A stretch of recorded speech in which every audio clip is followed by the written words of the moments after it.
हे मुनिवर नमोस्तु नमोस्तु नमोस्तु।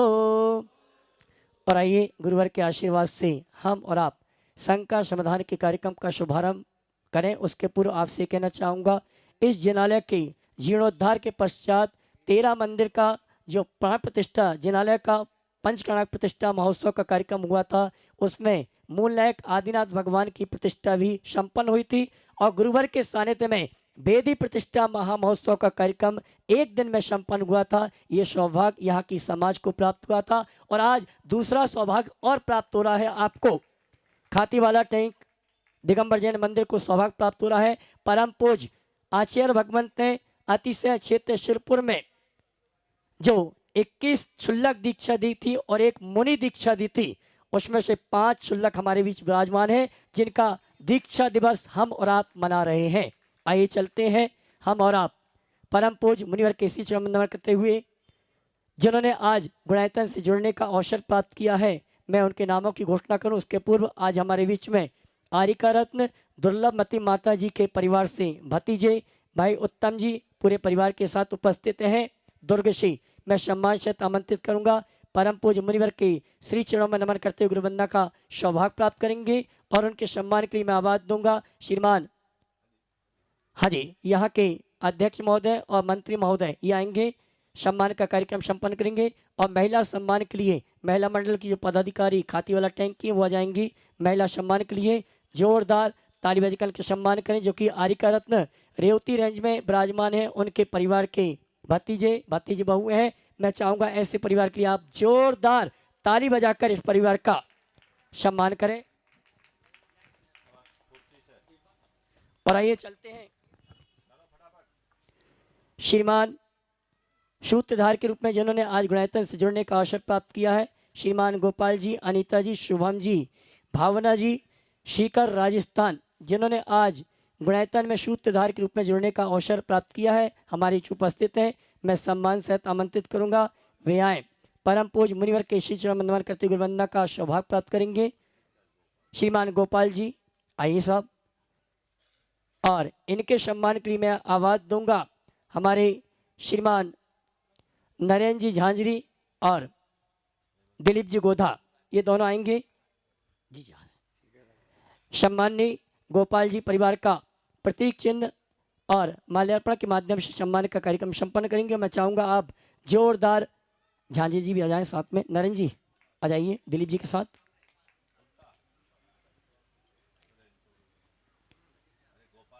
गोपाल जी का करना है, गोपाल जी आइए, आज कोई दिक्कत नहीं, आइए। मैं गोपाल जी के सम्मान के लिए आमंत्रित करूंगा। समय का ध्यान रखें थोड़ा सा। श्रीमान गोपाल जी के सम्मान के लिए आवाज दूंगा श्रीमान अशोक जी दोषी और श्रीमान अशोक जी शास्त्री, ये आएंगे। सम्माननीय गोपाल जी के परिवार का सम्मान गुणायतर परिवार की ओर से और खातीवाला दिगंबर जैन मंदिर पदाधिकारियों की ओर से सम्मान का कार्यक्रम संपन्न करेंगे। इसी क्रम में सूत्रधार के रूप में डॉक्टर हरीश जी, अशोक जी आप उस तरफ पहुंचिए, चलो कोई दिक्कत नहीं। डॉक्टर हरीश जी, श्रीमती विजयलक्ष्मी जी, डॉक्टर राजकुमार जी, पूजा जी, सोनिका जी, इंदौर भंवरकुआ, जिन्होंने आज गुणायतन में सूत्रधार के रूप में जुड़ने का अवसर प्राप्त किया है, मैं सम्मान सहित आमंत्रित करूंगा। परम पूज मुनिवर के श्री चरण वंदन करते आशीर्वाद प्राप्त करेंगे और उनके सम्मान के लिए मैं आवाज दूंगा। हमारे गुणायतन ट्रस्टी श्रीमान हेमंत जी आएंगे, हमारे सम्मानित सूत्रधार परिवार का सम्मान का कार्यक्रम संपन्न करेंगे और आप जोरदार ताली बजाकर इस परिवार का सम्मान करें, जिन्होंने आज सूत्रधार के रूप में जुड़ने का अवसर प्राप्त किया है। गुणायतन ट्रस्टी के रूप में ऑनलाइन जिन्होंने गुणायतन से जुड़ने का सौभाग्य प्राप्त किया, हाँ जी, डॉक्टर हरीश जी का परिवार का सम्मान कर रहे हैं हेमंत जी और हमारे अनिल जी। ऑनलाइन गुणायतन ट्रस्टी के रूप में श्रीमती शांति जी, धनपति स्वर्गीय श्री रवीन्द्र जैन, श्रीमान विशाल जी फरीदाबाद हरियाणा, जिन्होंने ऑनलाइन गुणायतन ट्रस्टी के रूप में जुड़ने का अवसर प्राप्त किया, हमारी उपस्थित नहीं है। मैं चाहूंगा उनके भावों की अनुमोदना के लिए आप जोरदार ताली बजाकर उनका सम्मान करें। और आइए चलते हैं, खातीवाला टैंक में बहुत मशक्कत के बाद गुरुवर का सानिध्य प्राप्त हुआ, जो भावना थी वो भावना पूर्ण हुई है। और आज इस जिनालय के अध्यक्ष महोदय भाई अनिल जी, जिन्होंने आज गुरुवर से निवेदन किया गुणायतन से जुड़ने के लिए, और गुरुवर ने आशीर्वाद दिया और आज ये गुणायतन ट्रस्टी के रूप में जुड़ने का अवसर प्राप्त कर रहे हैं। मैं सम्मान सहित आमंत्रित करूंगा श्रीमान अनिल जी, आशा जी, आयुष जी, दीक्षा जी, आरजू जी, हर्षल जी, अमिता जी, शायद हमारे बीच अभी उपस्थित पूरा परिवार नहीं, कोई दिक्कत नहीं है। और अनिल जी कुछ अपनी बात बोलना चाहते हैं, आइए। नमोस्तु गुरुदेव, नमोस्तु गुरुदेव। गुरुदेव, हमारा जो मंदिर बना है इसमें पूरी भैया जी, अभय भैया जी का वो सानिध्य रहा है। एक एक चीज़, एक एक ईंट, जमीन से लेकर ऊपर तक, बेदी हो, ऊपर की बेदी हो, सारे अभय भैया का योगदान है हमको लिए। हाँ, इसलिए अभय भैया का खाती वाला टैंक के लिए बहुत जोर भी था, है ना? चलिए, नमोस्तु। और आइए चलते हैं शंका समाधान में अपनी शंकाओं का समाधान प्राप्त करेंगे। दोनों हाथ उठा के जय करा लगाएंगे। बोले परम पूज्य मुनिश्री मुनिश्री मुनिश्री प्रमाण सागर जी महाराज की। चलिए आज हाँ आगे शुरू करें। आज का यह शंका समाधान का सत्र अपन गुरु चरणों में प्रारंभ करते हैं। और आज खाती वाला टेंट में लोगों में बहुत उत्साह है और उसी के कारण लोग बार बार दबाव डाल रहे थे, तो महाराज जी ने पूरी समस्याओं का हल कर दिया। और जो इस पेटी में रहेंगे उन प्रश्नों को पहले जो पेटी से निकलेंगे, पेटी से जो निकलेंगे बस उन्हीं प्रश्नों को आज लिया जाएगा। बाकी के लिए आज अवकाश नहीं और हमारा भी इसमें कोई वो नहीं रहेगा। तो अभी पहला प्रश्न अपन निकालते हैं।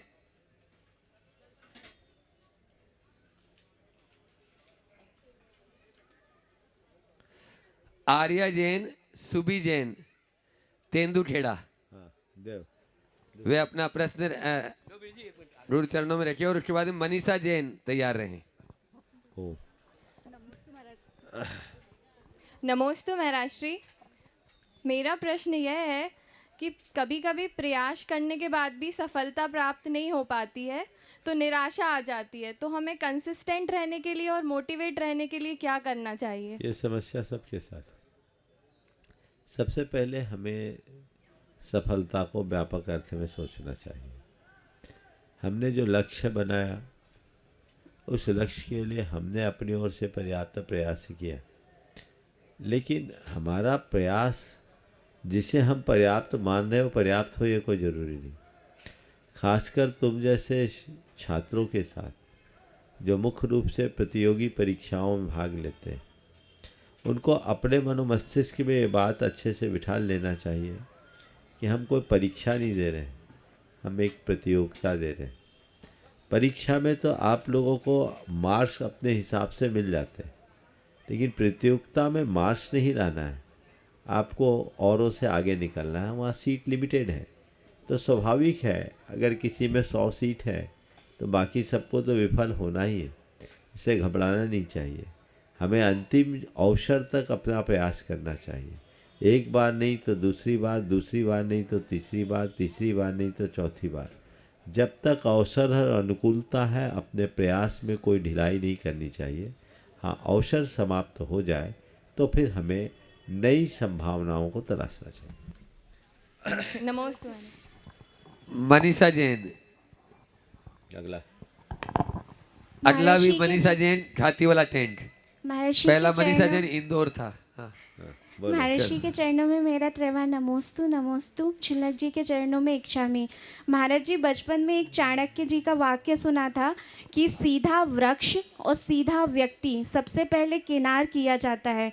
इस वाक्य का हमारे भौतिक जीवन में भी काफ़ी प्रभाव पड़ता है। यदि हम सीधे बने रहते हैं तो हमें समझते हैं बेवकूफ़ हैं, और यदि हम थोड़ा तेज बनने की कोशिश करते हैं तो कहीं ना कहीं नीति के विरुद्ध कहीं ना कहीं जाता है। तो क्या हमें परिस्थिति के अनुसार अपना नेचर चेंज करते रहना चाहिए हमारे? एक बार आपके ही सवाल को किसी ने दूसरे तरीके से कहा कि ऐसा नीति में कहा जाता है कि ज़्यादा सीधा बनना ठीक नहीं, क्योंकि सीधे पेड़ों को काट दिया जाता है और टेढ़े जो को कोई नहीं छेड़ता। तो मैंने उनको उत्तर दिया कि सीधा कटने के बाद भी इमारत के काम में आता है, टेढ़े को तो केवल जलाया जाता है। इसलिए हम अगर सीधे हैं तो सीधे बने रहें, टेढ़ापन ना आए, क्योंकि टेढ़ापन तो हमारे व्यक्तित्व को भस्म करने वाला है। सीधेपन में हमारे सामने कुछ चुनौतियां आएगी, हो सकता है हमें कुछ भौतिक नुकसान भी हो, लेकिन वह नुकसान भी किसी के निर्माण के काम में आएगा। तो हमारी कोशिश होनी चाहिए कि हम आखिरी श्वास तक औरों के काम आ सकें। जी नमोस्तु महाराज। मनीषा जैन इंदौर, वे अपना प्रश्न रखें।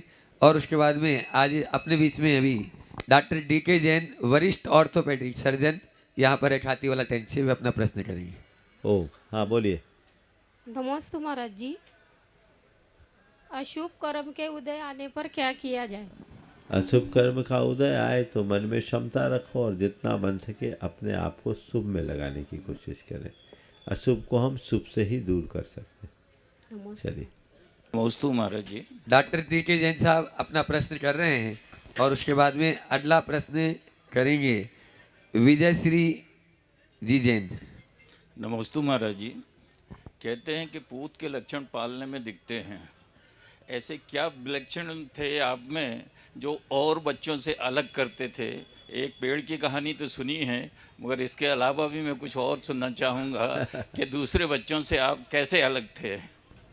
देखो, आप लोग मुझ में अलग देखो तो देखो, पर मैं तो अपने आप को बिल्कुल सामान्य ही मानता। जहाँ तक हर व्यक्ति का अपना व्यक्तित्व होता है, और ये बात सही है कि व्यक्ति का जो व्यक्तित्व है वह अपने आरंभिक जीवन से ही प्रखर होने लगता है। आपने पूछा है तो मैं अपने बारे में बताऊं क्यों? मुझे तो इसमें संकोच लगता है। सुनो तो बता रहा हूँ, अपने बारे में मैं क्या बताऊं, संकोच लगता है। और हमें अपने बारे में कभी नहीं बताना चाहिए, पर औरों के बारे से जानकर बहुत चीज़ें सीख लेना चाहिए। एक बात मैं ज़रूर कहूँगा, हर व्यक्ति को अपने जीवन को रचनात्मक दिशा में लगाने का प्रयत्न करना चाहिए, नकारात्मक दिशा में बिल्कुल भी नहीं लगना चाहिए। क्लास 3 तक मैं बिल्कुल नहीं पढ़ता था, बचपना था। 180 नंबर में के मार्क्स में ग्रेस से पास हुआ था, लेकिन क्लास 3 पास करने के बाद मुझे थोड़ा सा समझाया गया कि अगर तुम पढ़ोगे नहीं तो कहीं के नहीं रहोगे। वो बात मेरे मानस में बैठ गई और उस दिन से मैंने तय किया कि मैं अभी विद्यार्थी हूँ, मेरा काम पढ़ना है, तो मुझे मन लगाकर पढ़ना है।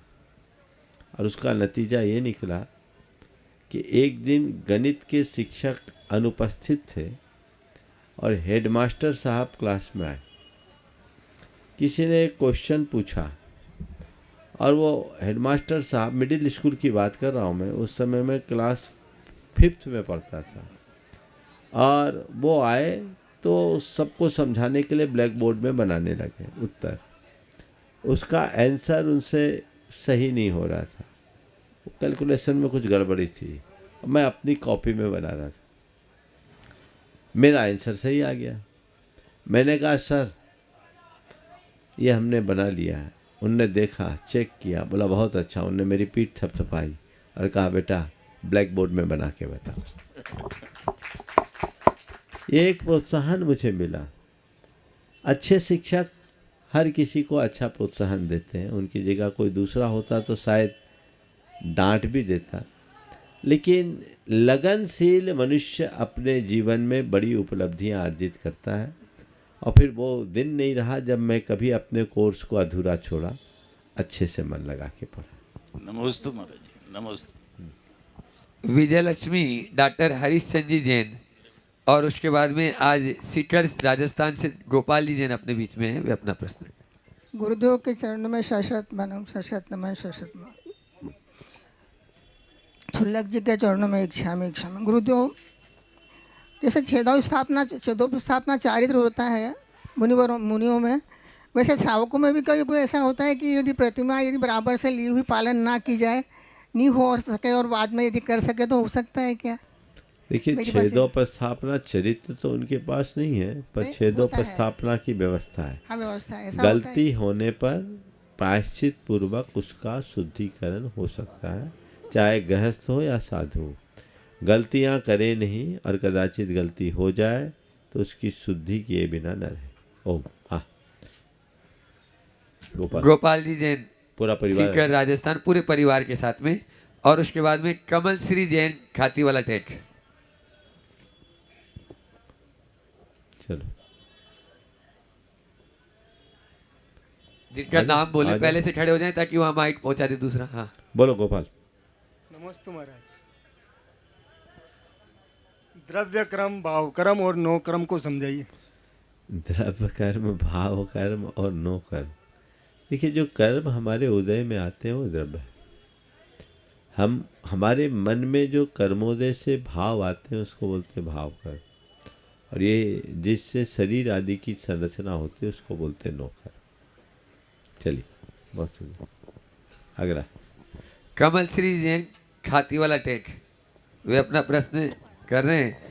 और उसके बाद में आज अपने बीच में यहाँ देख रहा हूँ एडवोकेट दिलीप जी राजपाल जी यहाँ पर बैठे हुए हैं और उनके साथी भी हैं, वे अपना प्रश्न गुरु चरणों में रखेंगे। हाँ महाराज श्री जी, नमोस्तु नमोस्तु नमोस्तु।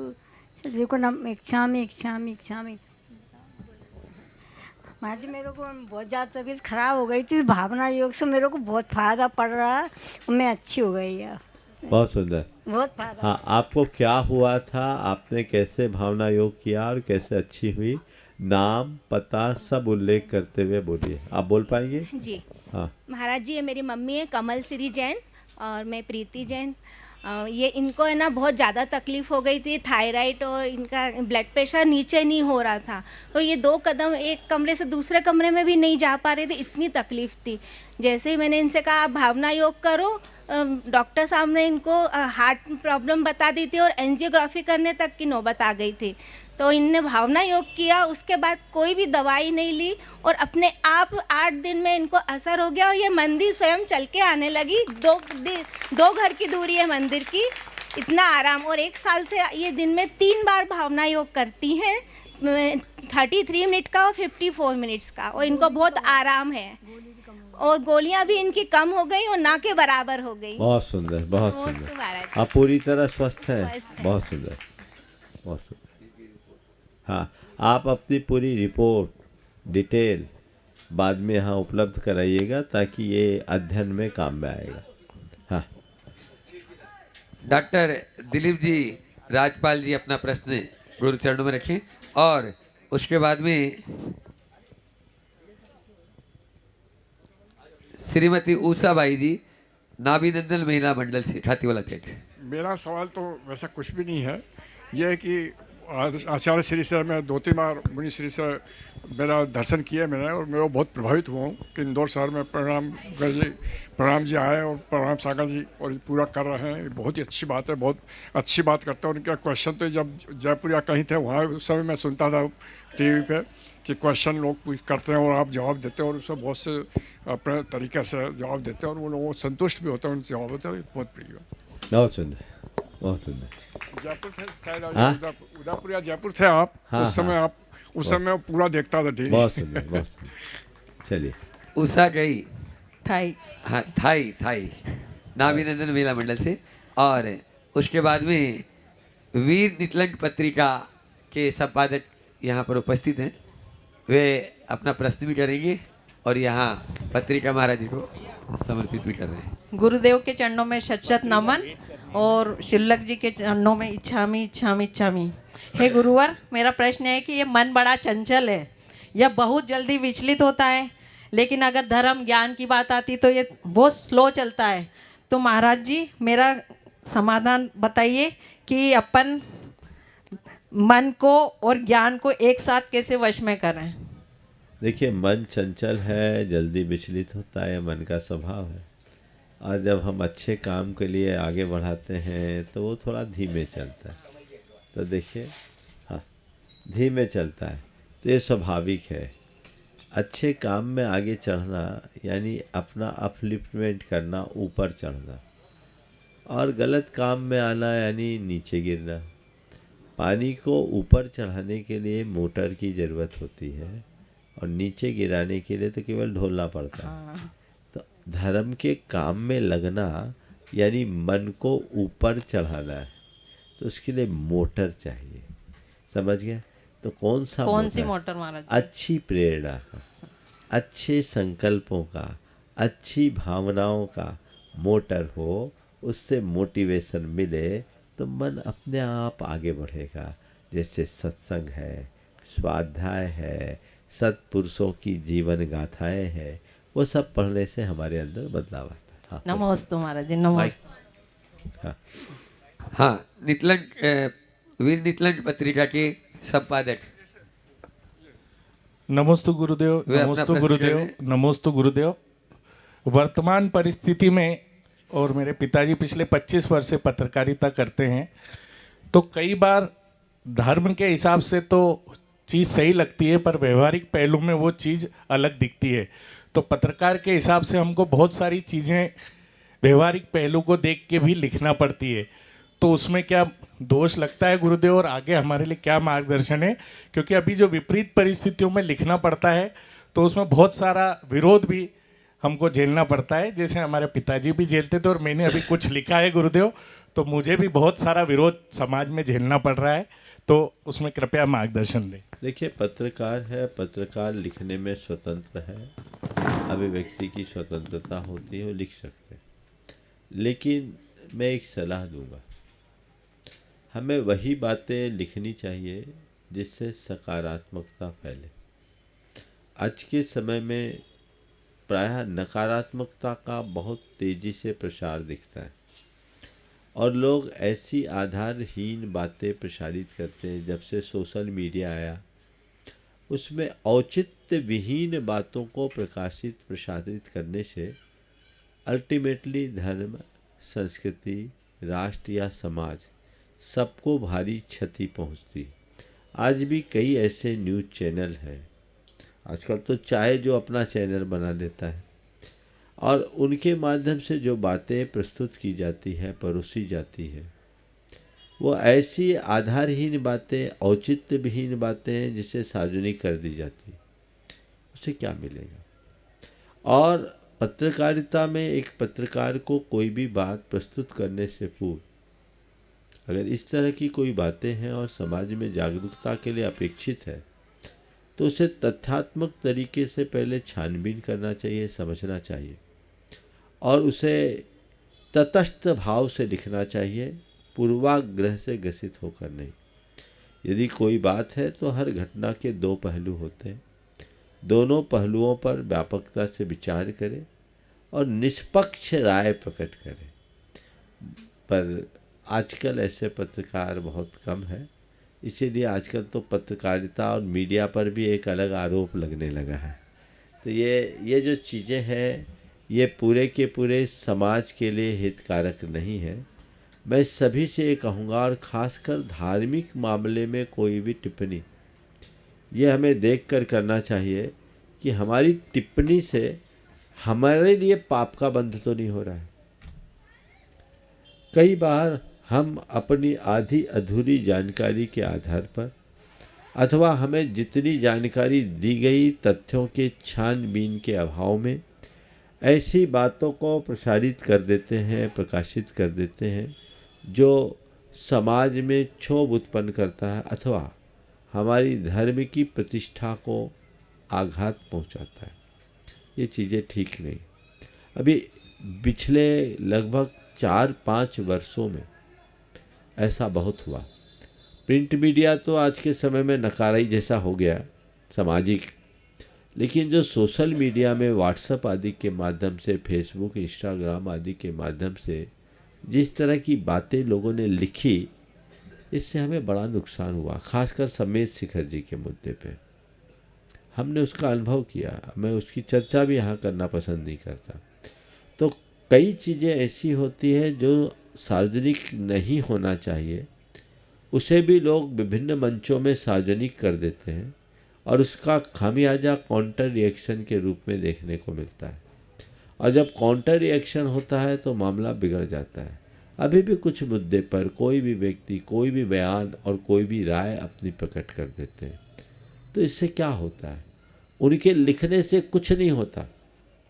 कितने ही लिखने वाले लिख के चले गए, फर्क क्या पड़ा? उनको एक आत्मतोष भले मिल जाए कि मैंने लिख लिया, या कुछ ऐसे विचारधारा से जुड़े हुए लोग उसकी पीठ थपथपा दें, लेकिन उसे ये देखना चाहिए कि इसमें मेरा समय कितना व्यर्थ हुआ और कहीं मैं पाप का भागीदार तो नहीं बन रहा। यदि मेरे किसी कृत्य से धर्म की हानि हो रही है तो मेरी ये जिम्मेदारी है कि मैं व्यक्तिगत रूप से उस मामले के प्रति गंभीर बनूं।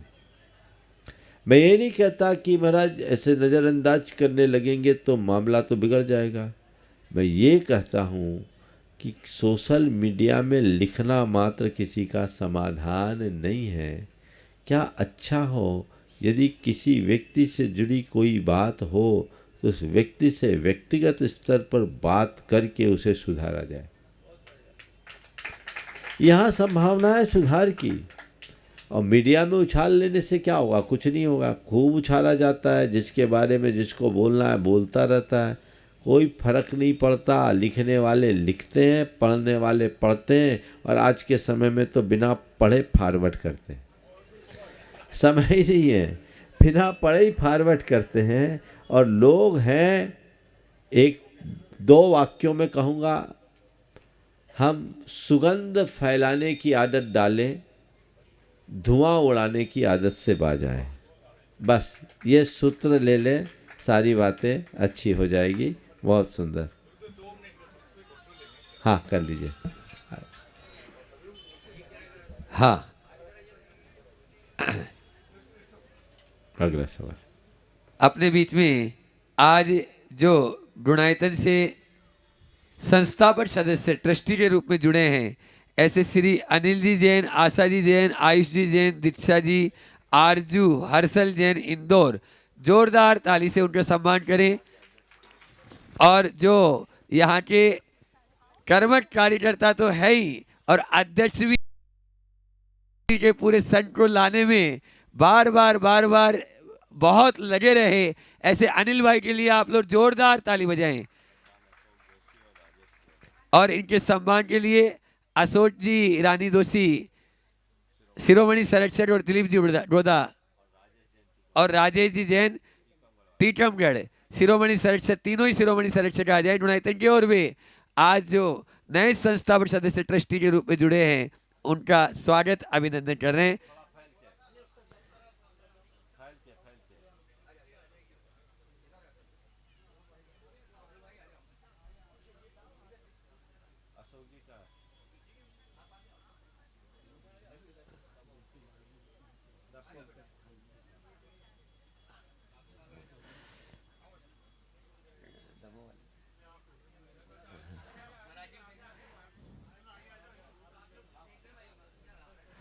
अनिल भाई ने अल्प समय में ही जो आपके यहाँ घोटूलाल जी थे, उनका स्थान इन्होंने ग्रहण किया है।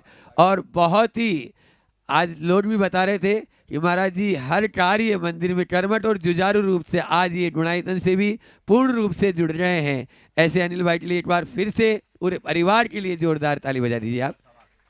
हाँ, और अनिल भाई एक प्रश्न भी गुरु चरणों में रख रहे हैं, और उसके बाद में आज के सत्र को अभी प्रश्न तो हो रहे, क्योंकि आज एक विशेष दिन भी है, आप सबको मालूम है। और खाती वाला टेंट का विशेष पुण्य था जो आज ही गुरुचरण यहाँ पर पढ़े। आज 21 चुल्लट दीक्षा उत्कृष्ट सागरधी महाराज जी के उसमें उनकी भी मुनि दीक्षा वहाँ पर सिरपुर में गुरु के कर कमलों से हुई। और आज खाती वाला टेंट को वह दीक्षा दिवस मनाने का भी सौभाग्य प्राप्त हो रहा है।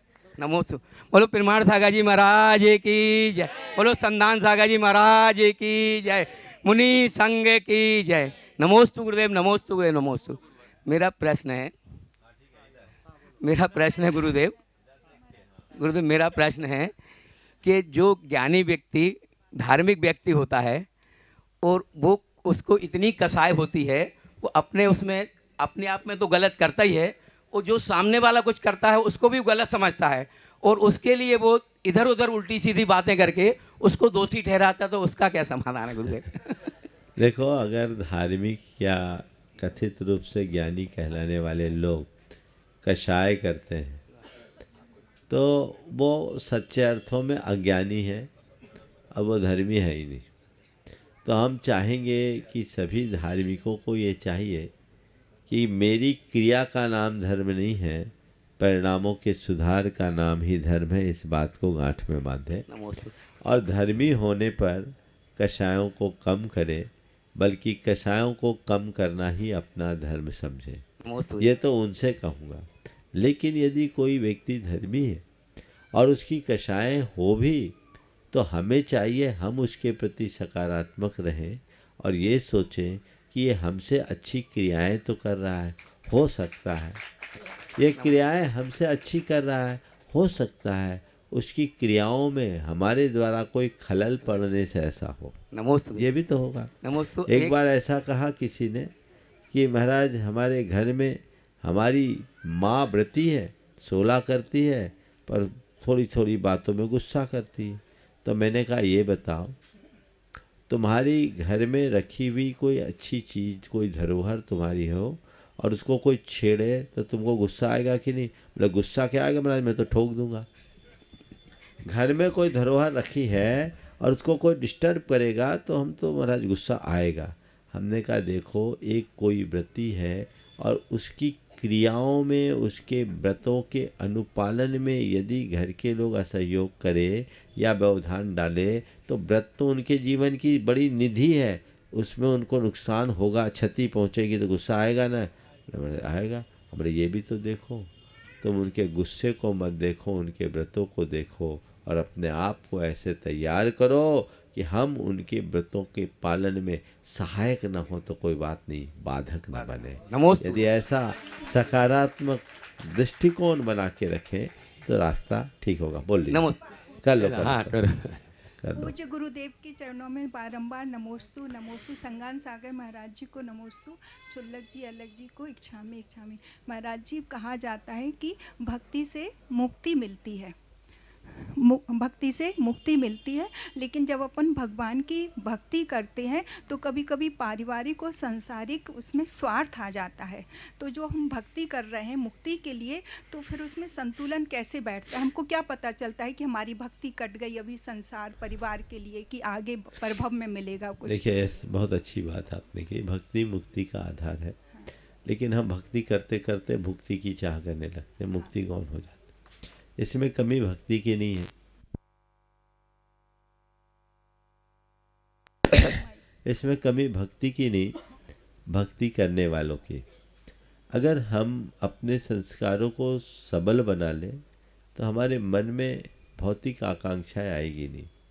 लेकिन चूँकि हमारे संसार के संस्कार इतने प्रबल होते हैं कि गाहे बगाहे वे संस्कार उभर जाते हैं। यदि उन संस्कारों से प्रेरित होकर हम भगवान की भक्ति करते हैं तो हमें वो मिलता है। बीज बोते हैं, फसल आती है तो पत्ते भी पहले आते हैं, घास फूस भी आ जाते हैं। तो ये तो चीज़ें हैं ही।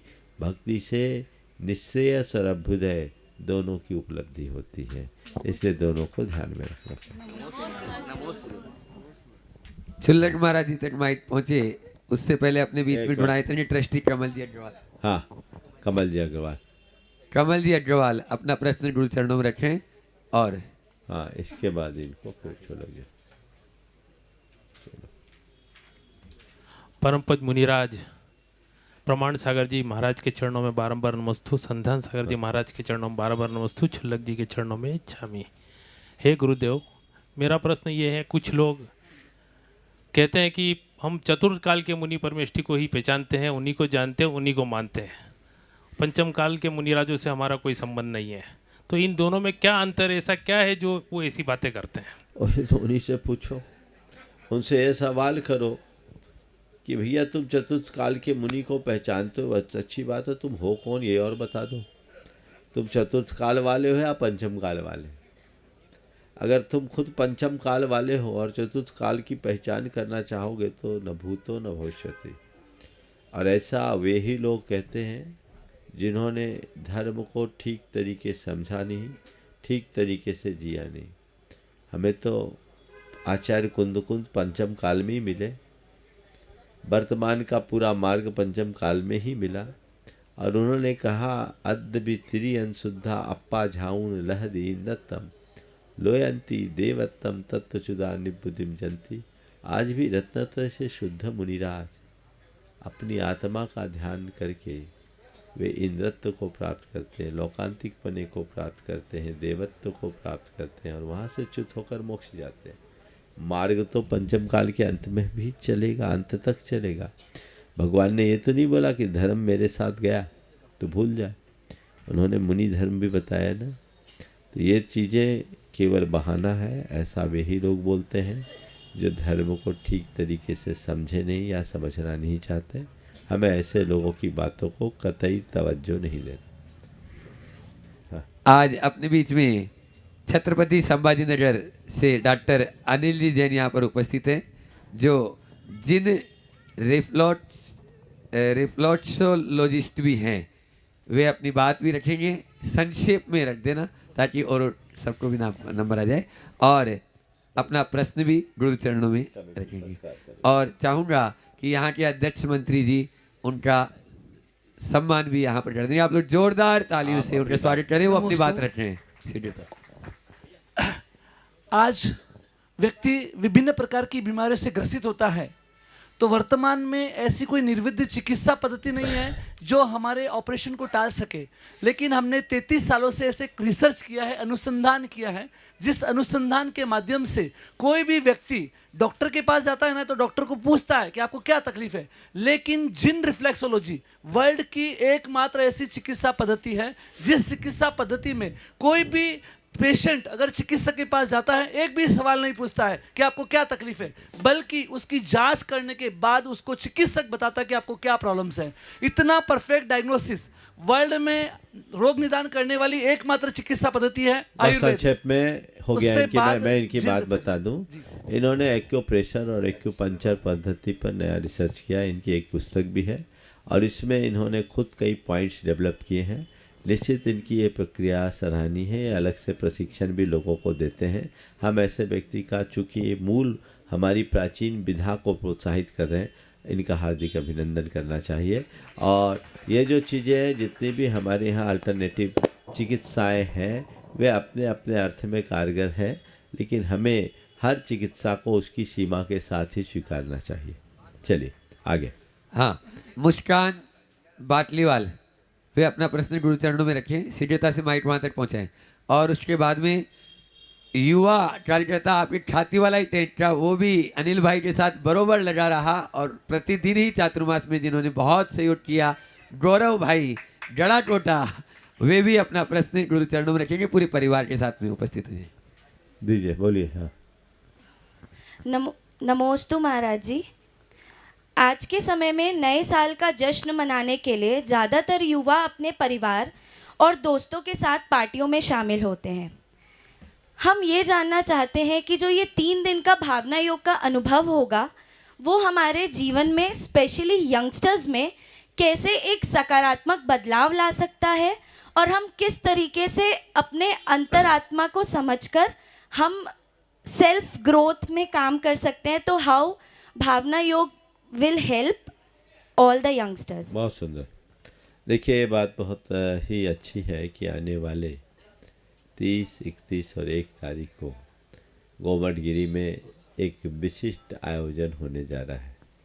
30, 31 को भावना योग, 1 तारीख को भी भावना योग यूथ्स के लिए, 15 से 35 साल के बच्चों के लिए, जो उनके पूरे जीवन के समग्र रूपांतरण का आधार बनेगी वो कार्यक्रम। और 1 तारीख को वहाँ महामस्तकाभिषेक, हम चाहते हैं कि नए वर्ष की शुरुआत भगवान की आराधना से सब लोग करें और उनका सबका मंगल हो। और उससे पूर्व भावना योग, पहले भावना योग और फिर महामस्तकाभिषेक होगा। तो सबसे पहले तो ये जानकारी मैं सबको दे रहा हूँ कि ये त्रिदिवसीय आयोजन में सभी को अपनी भूमिका के अनुसार भागीदारी लेनी चाहिए। और 30 और 31 का जो कार्यक्रम है विशेष रूप से केवल युवक और युवतियों के लिए है, जिसमें प्रमुखता 15 से 35 वर्ष के युवक और युवतियों के लिए है। आप उसमें भागीदारी सुनिश्चित करें जो आपके जीवन को बेहतरी प्रदान कर सके। मुझसे एक भाई ने कहा कि महाराज जी, लोग तो न्यू ईयर सेलिब्रेट करते हैं, छुट्टियों का आनंद लेते हैं, आपने इस डेट में यूथ्स के लिए एक कार्यक्रम रखा है। ये कार्यक्रम तो कोई और डेट में भी रखा जा सकता था, आपने इसी डेट को क्यों चुना? मैंने कहा कि भाई मैं सोच तो रहा था चातुर्मास में पहले भी करने का, लेकिन निमित्त नहीं बना। बाद में जब अचानक ऐसा निमित्त बना तो मुझे लगा कि हम यूथ्स को जीवन के नए अनुभव का एहसास कराना चाहते हैं। आप दुनिया में कोई भी किसी भी प्रकार का कार्यक्रम सेलिब्रेट कर लो उसके आनंद में, और एक बार भावना योग कर लो उसके आनंद में बड़ा अंतर है। अन्य आयोजनों का आनंद कुछ पल का होता है, लेकिन भावना योग के आनंद पूरे जीवन का होगा, हर पल का होगा। आप इस कार्यक्रम में, मैं यूथ्स के लिए खास कर बोल रहा हूँ, अपने आप को रिफ्रेश करने का एक मौका है। जो पढ़ाई कर रहे हैं, प्रतियोगी परीक्षाओं में भागीदारी ले रहे हैं, या जिनके जीवन में स्ट्रेस बहुत ज़्यादा है, जो अपने अंदर माइंडफुलनेस चाहते हैं, कामनेस चाहते हैं, तो उनको चाहिए कि इस भावना योग के कार्यक्रम में जुड़े। स्पेशली यूथ्स के लिए ये प्रोग्राम डिजाइन किया गया है, जिसमें भावना योग तो होगा ही होगा, वो भी यूथ्स के जीवन की समस्याओं को केंद्रित करते हुए। इसके साथ 3 दिन एक अंतर यात्रा भी होगी।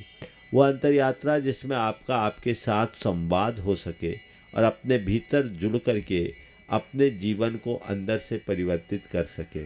हमने ऐसे कई कार्यक्रम किए, युवाओं में एक ज़बरदस्त परिवर्तन आता है और उसके बाद उनके काम करने की क्षमता बढ़ती है, जीवन के प्रति उत्साह बढ़ता है और हर क्षेत्र में सकारात्मकता को विकसित करते हैं।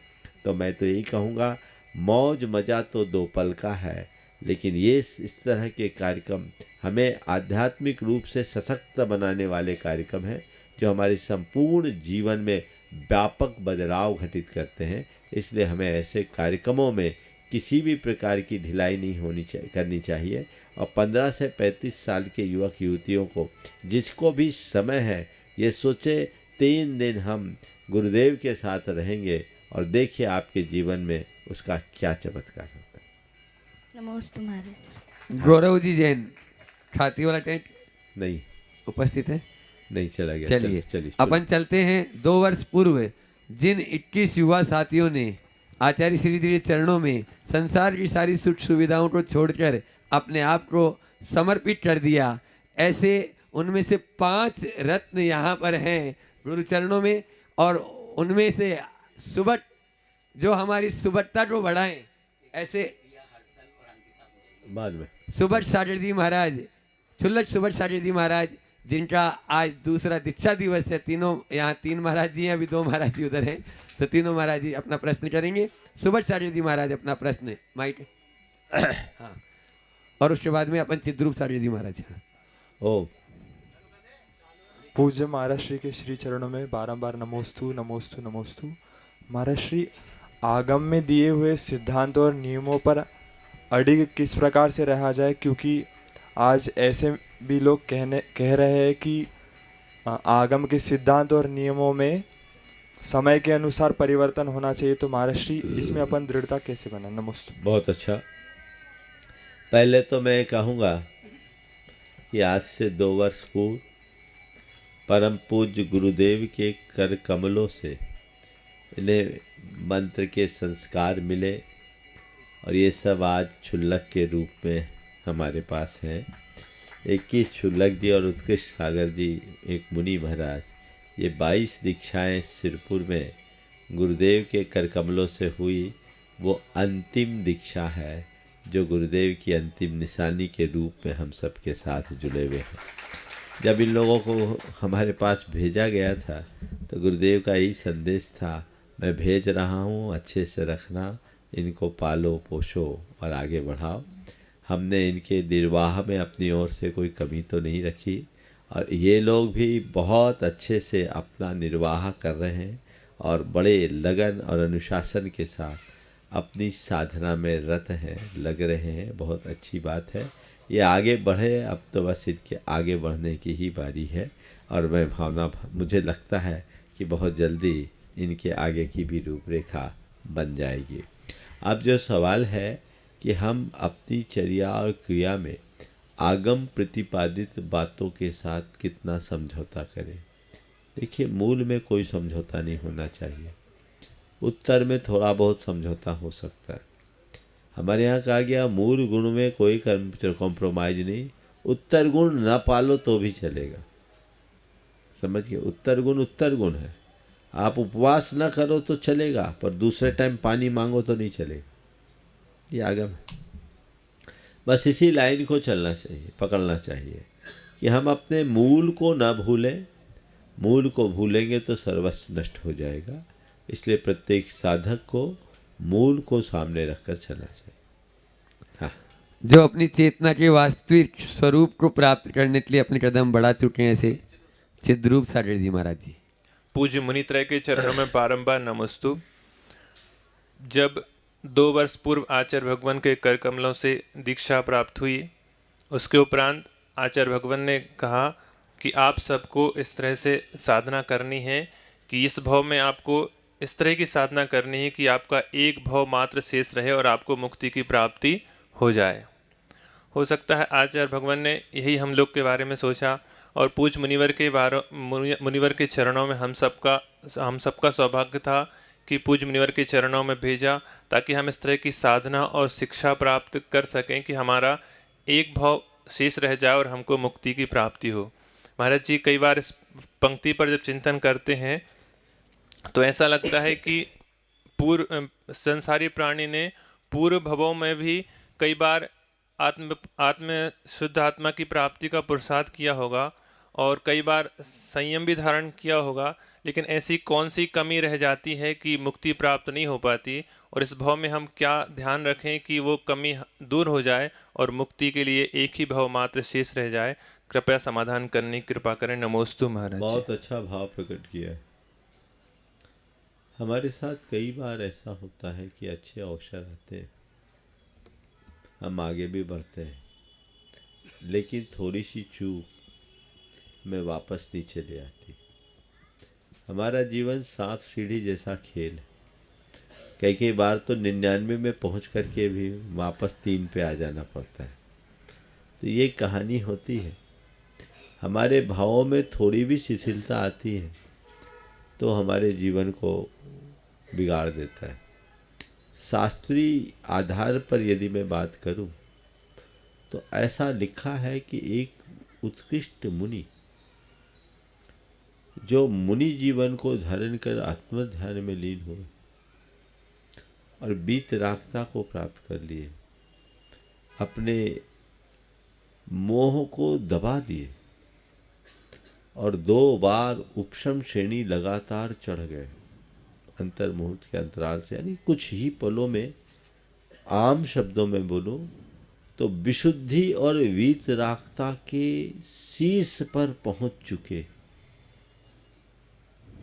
वो मुनि भी किसी कर्म के उदय से स्खलित हो जाए तो उनकी चेतना का पतन होता है और शास्त्र की भाषा में अर्ध पुद्गल परावर्तन काल तक संसार में भटकता है। कितने काल तक? असंख्य जन्मों के लिए बात है, 1-2 जन्म की नहीं। कौन मुनि? जो एकदम परफेक्ट था, यानी एकदम 99 पे पहुंच गया, मोक्ष ही जाना था, और वापस 1 पे आ गया। तो हमारे परिणाम कब कैसे हो जाए कहा नहीं जाता। इसलिए गुरुदेव कहते थे प्रत्येक साधक को सदैव अपने ध्येय को सामने रखकर चलना चाहिए। और वो एक बात कहते थे कि रागत द्वेष निर्वृत्तै चरणम प्रतिपद्यते साधु, इसको याद करो। अर्थात तुम साधु बने हो तो तुम्हारे साधु होने का मूल प्रयोजन राग द्वेष की निवृत्ति है।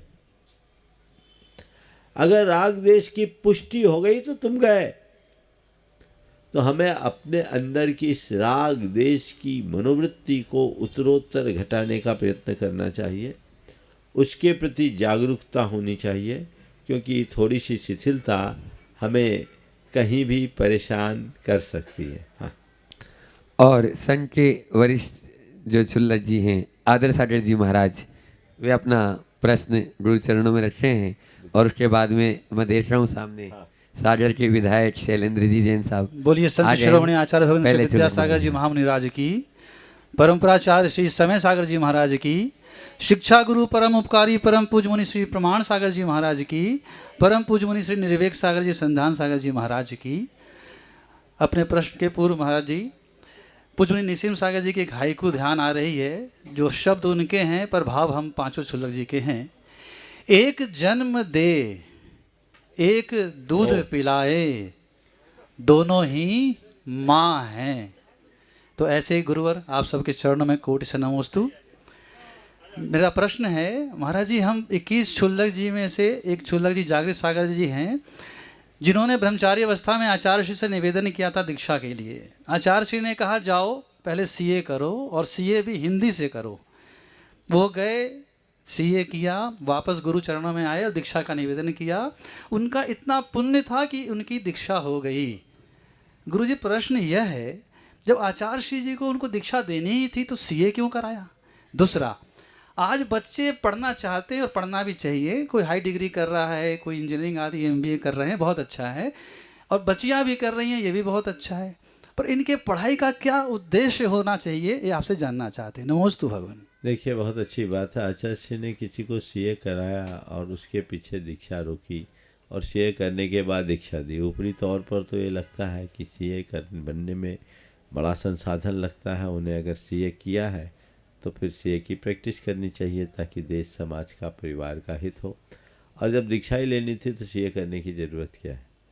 ऊपरी तौर पर अगर बात की जाए तो यही है, लेकिन मुझे लगता है गुरुदेव ने ऐसा इसलिए किया ताकि जीवन के अंत तक इस बात का सुकून रहे कि मेरा कोई काम अधूरा नहीं है। अगर आज अधूरा छोड़ कर के आएंगे, उनका एक आध अटेम्प्ट बचा था, एक आध ग्रुप बचा हुआ था, छोड़ के आते तो ज़िंदगी में हो सकता है भविष्य में कोई विकल्प आता, काश मेरा सीए पूरा हो जाता। और फिर दूसरी बात, जो जीवन में धर्म क्षेत्र में भी वही सफल हो पाता है जिसमें परफेक्शन होता है। जो काम पूरा करता है वही सफल होता है, जो अधूरा छोड़ता है वो अधूरा ही रह जाता है। तो हमें काम को पूरा करने की आदत डालनी चाहिए और उसके अनुरूप ही आगे बढ़ने का प्रयास करना चाहिए। आचार्य गुरुदेव का शायद यही मकसद होगा। आज जो भी बच्चे या बच्चियां अध्ययन कर रही है, उच्च शिक्षा की ओर अग्रसर हो रही है, उनके शिक्षा का उद्देश्य केवल डिग्री प्राप्त करने का नहीं होना चाहिए। उन्हें पढ़ लिख कर योग्य बनकर अपना, अपने परिवार का, समाज का और देश का उद्धार करने का भी भाव रखना चाहिए, क्योंकि इस तरह की शिक्षा अर्जित करके वे हमारे समाज के लिए एक बहुत बड़ी संपदा के रूप में प्रकट होते हैं। उनका उन्हें ध्यान रखना चाहिए। शैलेंद्र जी और आज अपने बीच में सागर के विधायक शैलेंद्र जी जैन साहब यहाँ पर उपस्थित हैं। आप सबके बहुत लाडले और चहेते हैं। जोरदार तालियों से उनका स्वागत, अभिनंदन करें। धर्म प्रभावना समिति के पदाधिकारी भी और यहाँ के खातीवाला टेंट के पदाधिकारी जन अनिल जी और मंत्री जी, वे आ जाएं और आज उनका स्वागत अभिनंदन कर दें। और मैं चाहूँगा शैलेंद्र जी अपनी बात रखें, समय बहुत कम बचा है, और उसके बाद में अपना प्रश्न भी गुरु चरणों में कर लें। उसके बाद वो दोषी जी।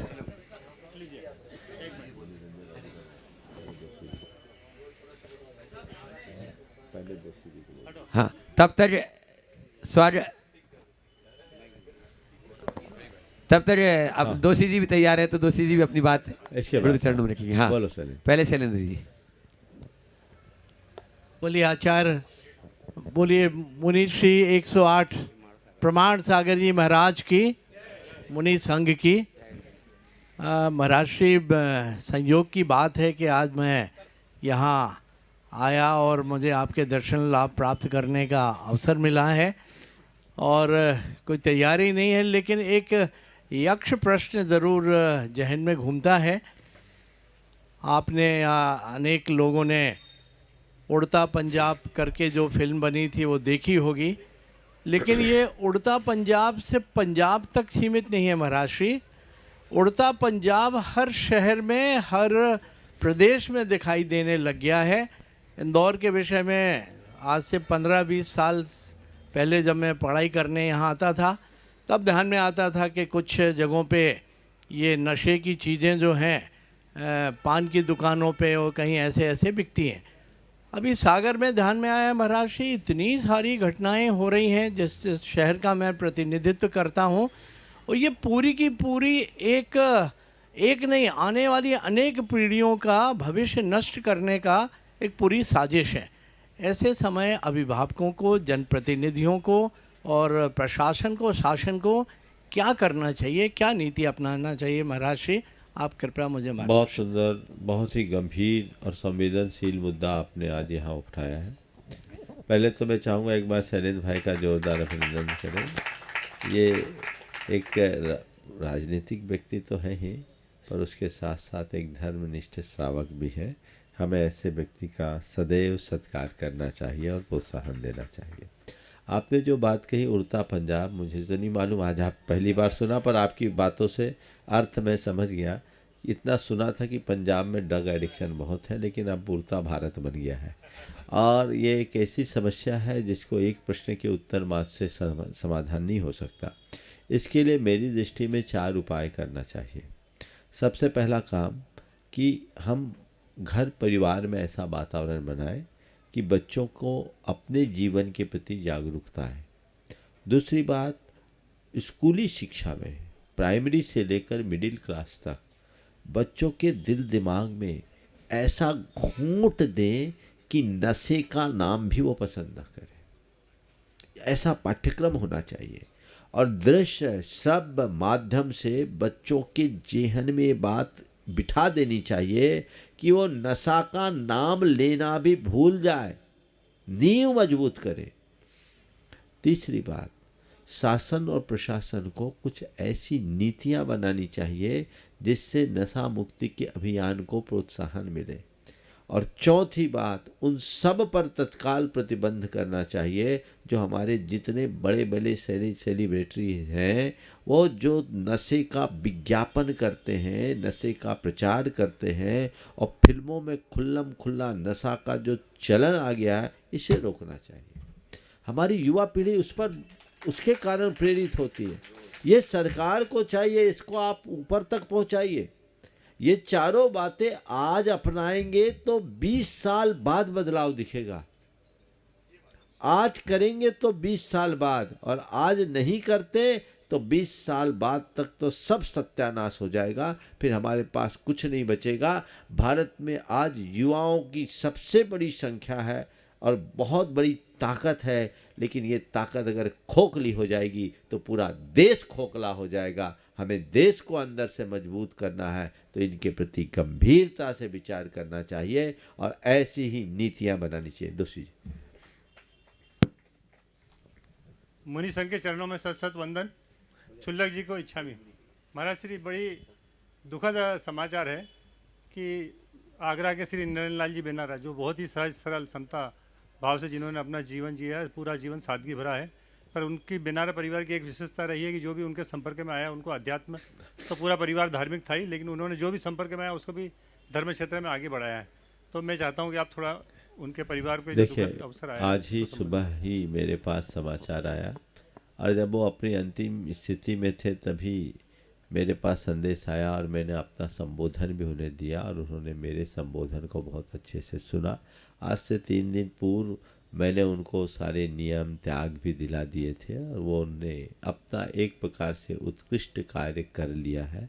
आना जाना तो सबका लगा हुआ है, लेकिन ये मानना पड़ेगा, बेनारा परिवार हमारे समाज की एक बहुत बड़ी विभूति रही है और उसमें भी निरंजन लाल जी बेनारा, उनका समाज के विकास में बहुत बड़ा योगदान रहा।